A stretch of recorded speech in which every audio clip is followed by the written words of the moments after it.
राहुल गांधी के एक वीडियो से बीजेपी और खास करके अमित शाह की एक चोरी तो पकड़ी गई है, जिससे वो चुनाव के बाद चुनाव जीते जा रहे हैं। पता है क्या? जानेंगे, लेकिन पहले वो वीडियो देख लेते हैं। को बताओ आपके साथ क्या हुआ?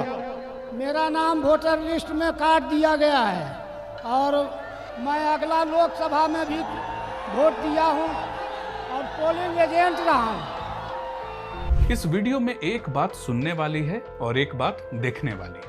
सुनने वाली ये कि ये आदमी बोल रहा है कि वो पोलिंग एजेंट है और पोलिंग एजेंट रहा हूं। और देखने वाली ये कि जब ये इतनी बड़ी भीड़ के सामने माइक पे कुछ बोल रहा है तो वो कांप रहा है। भी था। यहाँ तक कि जब वो कुछ नहीं भी बोल रहा तब भी उसके चेहरे पे डर और घबराहट साफ दिख रही है। अब आपको लग सकता है कि इस आदमी से जबरदस्ती झूठ बुलवाया गया, इसलिए उसकी बॉडी लैंग्वेज में वो डर और घबराहट दिख रही थी, जो कि सच भी है, क्योंकि इलेक्शन कमीशन ने बाद में सबूत के साथ ये बताया कि सुबोध कुमार नाम के इस आदमी का दावा गलत था। लेकिन इसके चेहरे और हाव भाव में जो एक घबराहट है, एक परेशानी है, वो इसलिए भी है कि आज से पहले इस आदमी ने, जो कि एक पोलिंग एजेंट है, अपने लिए इतनी इज्जत अफजाई महसूस नहीं की थी। इस बेचारे से शायद किसी छुटभइये नेता ने भी ढंग से बात नहीं की थी, और आज अचानक ये राहुल गांधी के साथ एक भीड़ को संबोधित कर रहा है। इसे खुद भी यकीन नहीं हो रहा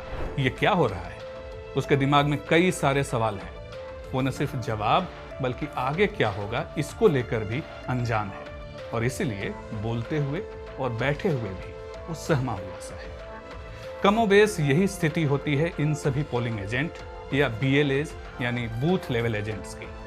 पार्टियां ऐसे ही किसी बेचारे को BLA बना देती हैं और इनसे ये अपेक्षा होती है कि ये बूथ से जुड़ी सारी जिम्मेदारियां उठा लें। इस जिम्मेदारी में ये भी शामिल है कि ये नजर रखे कि वोटर लिस्ट में कोई गड़बड़ी तो नहीं हो रही। इस बात को इलेक्शन कमीशन ने कई बार दोहराया है कि जब वो ड्राफ्ट रोल पब्लिश करते हैं तो कोई BLA उनसे जुड़े किसी भी गड़बड़ी की शिकायत नहीं करता। और करे भी तो क्यों?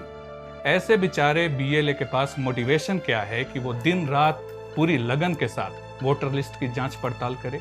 वो एक गुमनाम सामान्य सा कार्यकर्ता है, उसकी अहमियत कभी उसे बताई ही नहीं गई। उसे तो कोई ढंग से पूछता भी नहीं। पूछा होता तो आज ये इतना डरा सहमा नहीं होता। राजनीति में किसी कार्यकर्ता की अहमियत और इज्जत इस बात पर निर्भर करती है कि वो किसी के कितने काम आ सकता है, खास करके किसी नेताजी के। अब छुटभइये नेता नेताजी तब बनते हैं जब पार्टी उन्हें चुनाव लड़ने के लिए टिकट दे।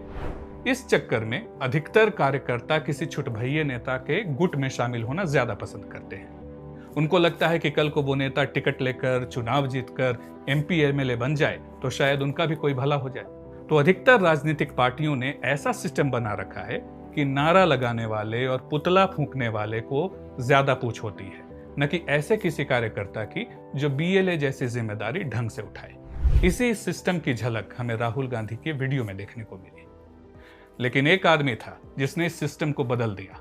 उसने समझा कि चुनाव बूथ लेवल पे ही जीते जाते हैं। उसने दिखाया कि BLA जैसी जिम्मेदारी बहुत अहम है और जो भी इस जिम्मेदारी को उठाए उसे पहचान और इज्जत मिलनी चाहिए। वो आदमी था अमित शाह, और शाह ने जिस चाल से विरोधियों को मात दी वो था पन्ना प्रमुख। अब कुछ याद आया? 2014 के लोकसभा चुनाव में जब बीजेपी ने प्रचंड जीत हासिल की और खास करके उत्तर प्रदेश में अप्रत्याशित प्रदर्शन किया, तो उस जीत के हीरो बनकर आए थे अमित शाह और उनके पन्ना प्रमुखों की फौज। ये पन्ना प्रमुख कौन थे? सामान्य कार्यकर्ता थे। इनके हिस्से क्या जिम्मेदारी थी? किसी एक बूथ पे वोटर की लिस्ट पकड़ा दी जाती थी एक पन्ने पे लिख के, और उन्हें उन वोटरों पे फोकस करना होता था। इनके पन्ने पे उस बूथ के जिन वोटरों का नाम होता था उनसे इन पन्ना प्रमुखों को मिलना होता था। ये देखना होता था कि क्या वो उस पते पे हैं भी कि नहीं। उनसे बात करनी होती थी कि भाजपा को क्यों वोट दें। उनकी मदद करनी होती थी जहां भी कुछ गुंजाइश हो। मतलब वैसी ही जिम्मेदारी जैसी किसी BLA की होती है। यानी अमित शाह ने यह सुनिश्चित किया कि बूथ लेवल पे काम कर रहे कार्यकर्ताओं से पार्टी की टॉप लीडरशिप का संपर्क सिर्फ कोई ड्रामा करने के लिए नहीं हो, जैसा राहुल गांधी ने किया। ये सीख राहुल गांधी और उनका इकोसिस्टम 2014 में ही ले सकता था। वो भी BLA की जिम्मेदारी उठा रहे कार्यकर्ताओं को इज्जत दे सकते थे, लेकिन उन्होंने उसकी जगह पन्ना प्रमुख शब्द को ही एक इंसल्ट के रूप में प्रयोग करना शुरू किया। दूसरी तरफ 2020 में बीजेपी ने अमित शाह को ही पन्ना प्रमुख बनाकर यह संदेश दिया कि वो इस काम को कितनी इज्जत देते हैं।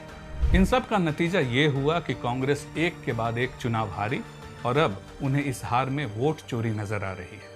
लेकिन उन्हें वो डरा और घबराया हुआ बीएलए नजर नहीं आ रहा जो लिटरली उनके नाक के नीचे खड़ा है। लेकिन आप सही हो राहुल गांधी, ये वोट चोरी ही है। अमित शाह आपके सामने से आपके वोटर चुरा ले जा रहे हैं क्योंकि आपने ऐसे आम लोगों को कभी अहमियत नहीं दी, कभी इज्जत नहीं दी।